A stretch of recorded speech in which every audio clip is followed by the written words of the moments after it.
So we are headed west on Industry Road, gravel road out here.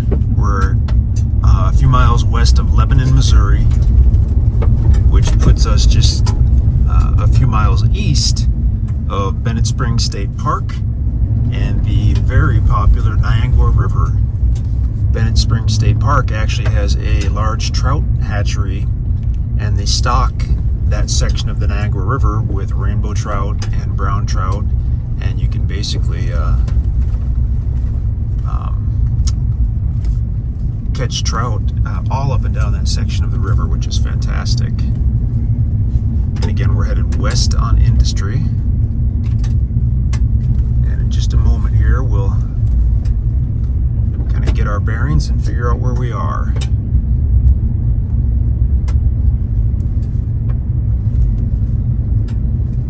The property's going to be coming up on the north side of the road.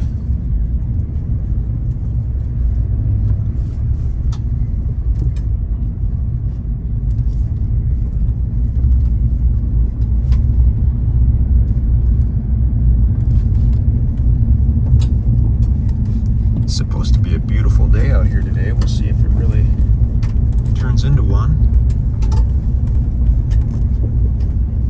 So that's the main road right there. That's Mauka Drive, M-A-U-K-A.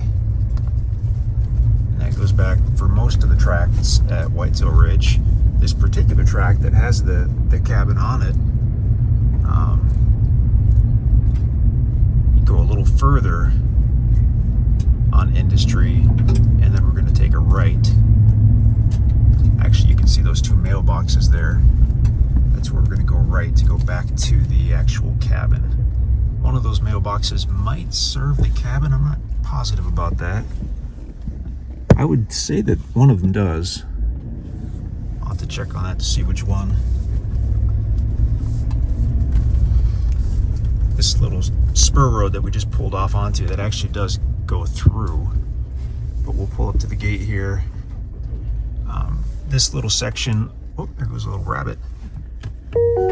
This road technically does connect with Mauka on the map, but really it's just used for a couple properties here, and so the portion that goes east over to Mauka, we'll point it out when we go by, but it's really not used much at all, so that makes this really, really private. I'll go ahead and open up this gate and then we'll start the video again. Okay, so we just pulled off Industry Road about 50 feet back, and we opened up the gate, and we're gonna go check out the 8.6 acres with the cabin.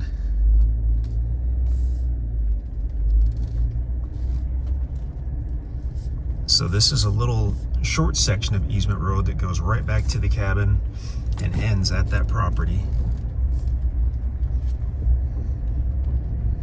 And if you look over to the right, that's the other section of road that I was talking about that actually does go over to Mauka. Oh, there's a gate right there. 11575. So the mailbox that says 11575 was likely for this property.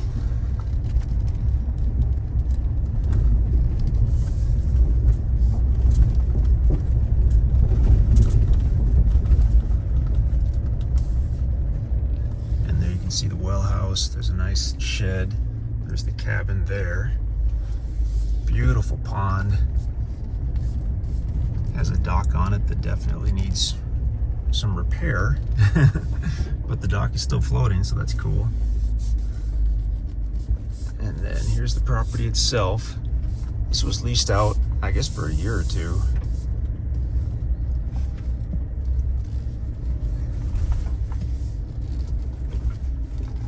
Goes a little ways beyond this shed.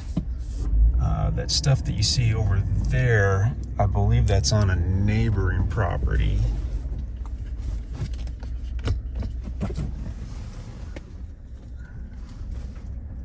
I'm just gonna get situated and turned around a little bit here. And then we'll hop out and we'll have a look at this place.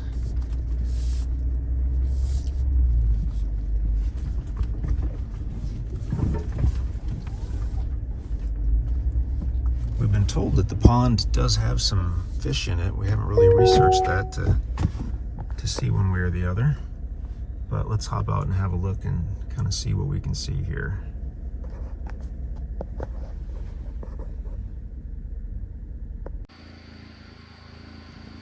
So we're taking a look at the cabin and the yard around the cabin.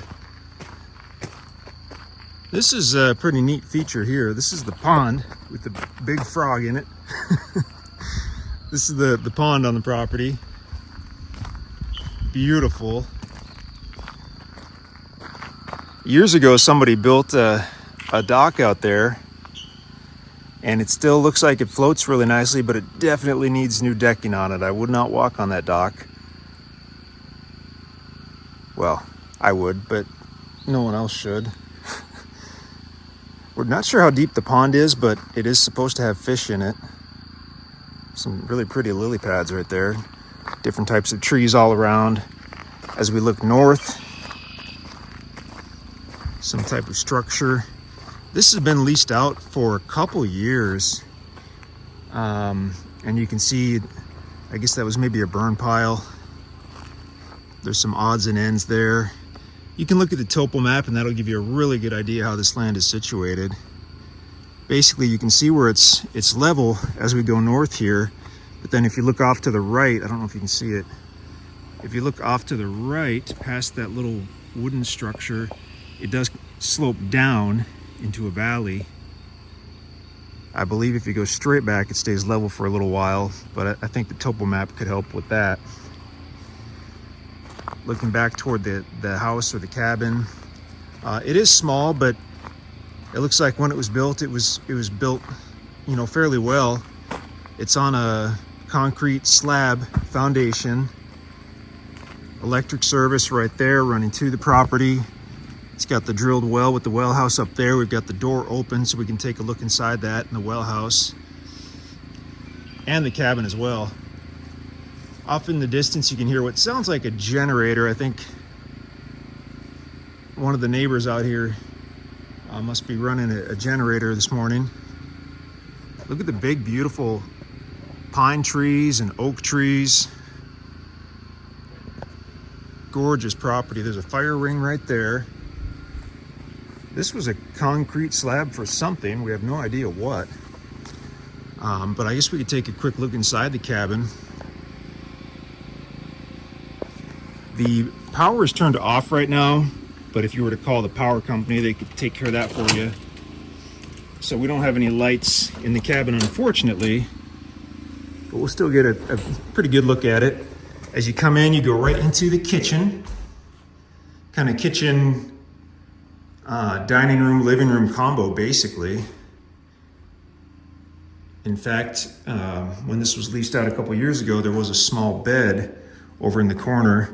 It looks like electric baseboard heat. I would assume that if you wanted AC, just one small window AC unit would probably take care of this whole place. The way it sits kind of down, almost partially earth sheltered. You get a berm of dirt back here, and then just nicely shaded with those trees and the concrete floor. I would imagine it stays somewhat cool naturally, but a little air unit, a little window unit could take care of that, I would think. Going back here, this is actually basically was a garage and still is. You can see the door there, although at some point someone used that spray foam, probably in the wintertime, to kind of seal up air gaps. But I mean, you could have that door opening again in just a matter of minutes if you wanted to. I think it's a sliding garage door, or you could just leave it as it is. This over here, I think we originally thought that was a room, but then we discovered that was probably just an exterior door that was blocked off. So the plumbing and whatnot, there is the kitchen up there that we saw, but back here we've got the shower. The shower right there. We've got a toilet right there. And it's just an interesting use of space, basically. It's a kind of a workshop combo room. They've got a fridge back here. I don't know the history on that fridge at all. It looks like someone did a good job cleaning it out. I don't know if that belongs in this room or up in the kitchen area or what. Workbench with a vise. And we'll go out back and we'll see the nice big shop. There's the propane tank right there that serves the house, and that little reddish shed slash chicken coop is on the property as well. So essentially you've got two rooms. This would be the bigger room, and then going in here was the kitchen, living room, dining room combo. This was used for decades as a hunting cabin, and that might be its best use unless you're just really looking for a small place, with very inexpensive utilities. Small water heater right there, obviously a sink, electric range right there.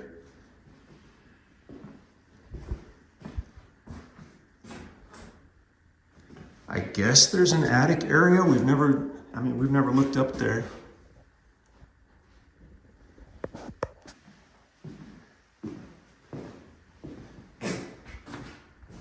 Oh, there's almost like a little storage loft right there. That's interesting. Didn't even realize that. So set up as a hunting cabin. It was likely built as a hunting cabin whenever it was built. We don't have any clue when. But this was part of a very large property and was used as a hunting cabin for many decades on the property. If you're going to use it for a house, then you might want to spruce it up a bit. Unless you're really used to some cabin-like conditions for living. And that can be fun too, actually. Here's the electric box. It's kind of an older style breaker, I believe, but they are the flip breakers. They're not the screw-in breakers, so that's nice.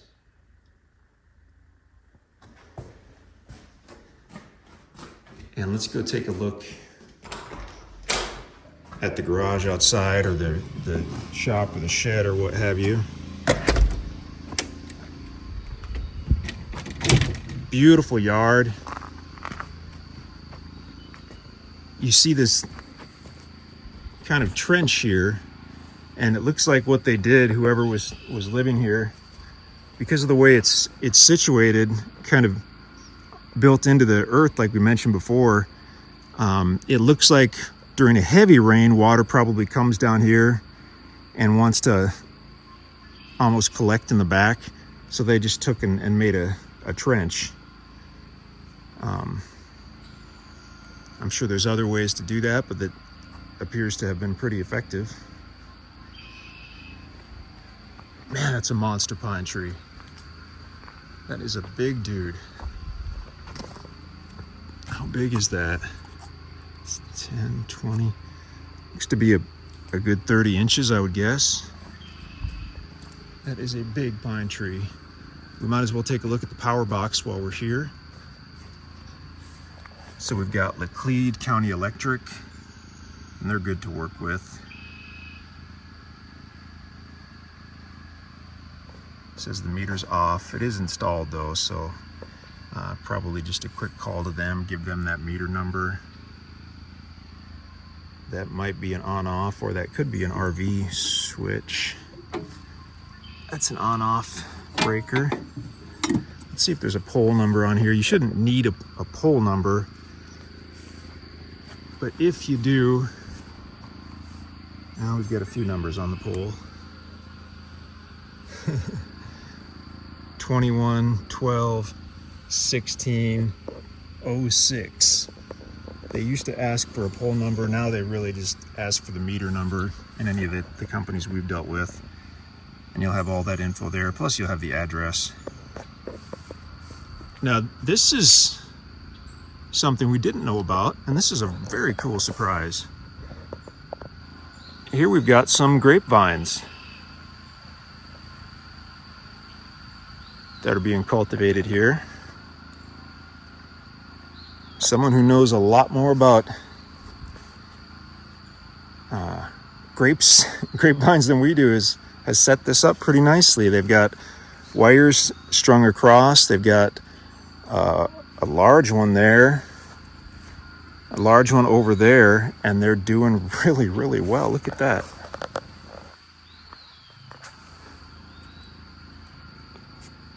A few more weeks and those will be ready to go. So you might have your own private winery here if you wanted. That is really cool. Let's see if we can zoom in on those grapes. Wow. We've only ever had just a handful of property that had actual grapevines on them. Look at that. Well, that is really, really cool.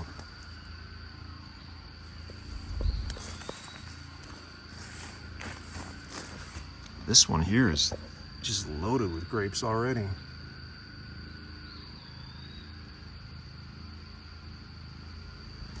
Wow. Well, that's a nice bonus that we didn't know about. There may be more grapevines out here because we didn't know about those ones in the first place. Here's the Wellhouse. We know nothing about the history of the well, except that it appears to be a drilled well. Obviously, without the power turned on, it's not running. But it's got a number there if you need well service. It actually looks to be in good shape. That looks like a pretty modern setup, actually. So that's nice to see. And then we have the shop. It's set up to have a wood stove. There's not one in there right now. It's got a side door. We've been in the shop already, so we open the side door, we open the sliding door, so you have an easy time looking inside. Sliding door worked just fine. And then basically you've got a big wide open shop. They've got electric run out here with pretty good light setup. No idea when this was built, but it looks like it was professionally built. I mean, we've got some actual stamped, treated large timbers, 6x6s, I guess. And then some factory trusses. Looks really good. I bet with the wood stove there that you'd heat this whole place up in no time. So that's a great bonus, whether you need it for storage or whether you want a big garage to park a couple cars or trucks or whatnot. That is really nice to have. And then back there we have the little, I believe it was a storage shed, and then whoever was out here had turned it into, it looks like a chicken coop, I guess.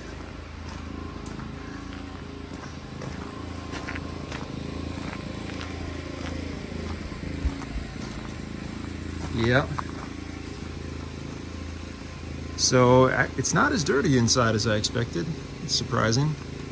But still, if you want to turn it back into a storage shed, you'd want to clean it and probably give it a little coat of paint on the inside. Try to get a view of the house from all sides if possible.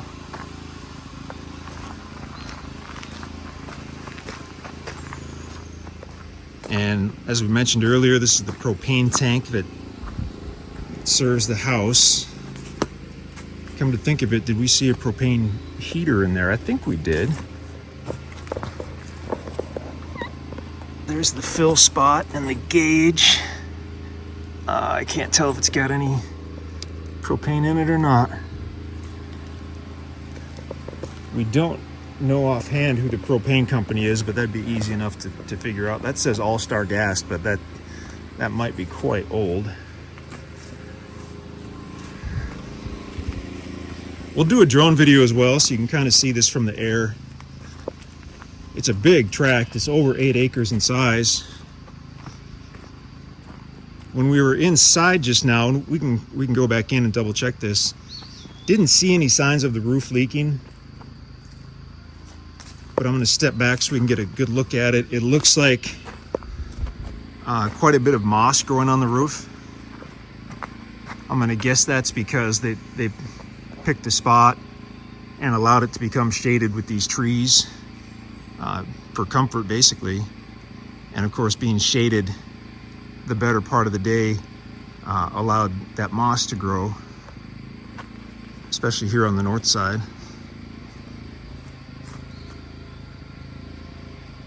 So you might want to leave it exactly as it is. You might want to scrape the moss off. You might want to re-roof it with shingles. You might want to put a metal roof. That's kind of dealer's choice on that. It'd be nice to do something before it leaks, but at the same time, if it's a good roof that's not leaking, then that's not the end of the world either. I wanted to get back here and look at this side of the roof as well, since we're here.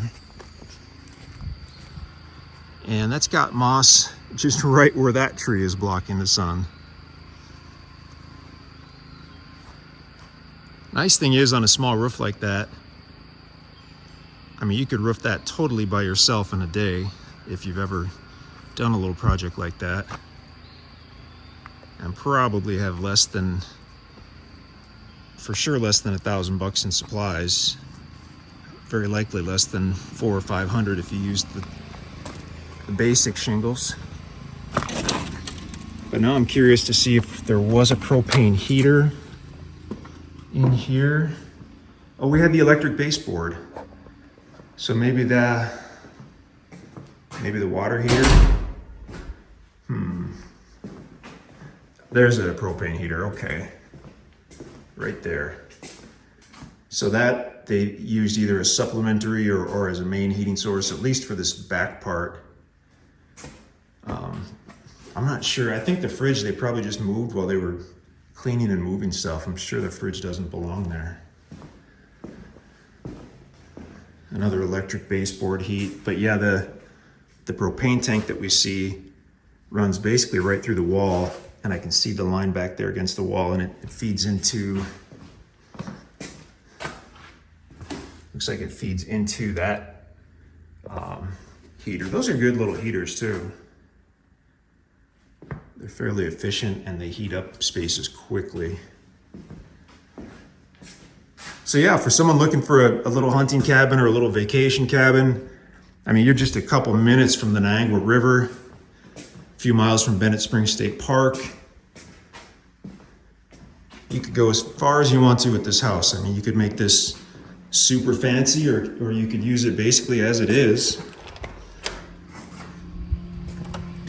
And with over 8.5 acres here, then, I mean, you've got some space to explore, you've got some space to hunt.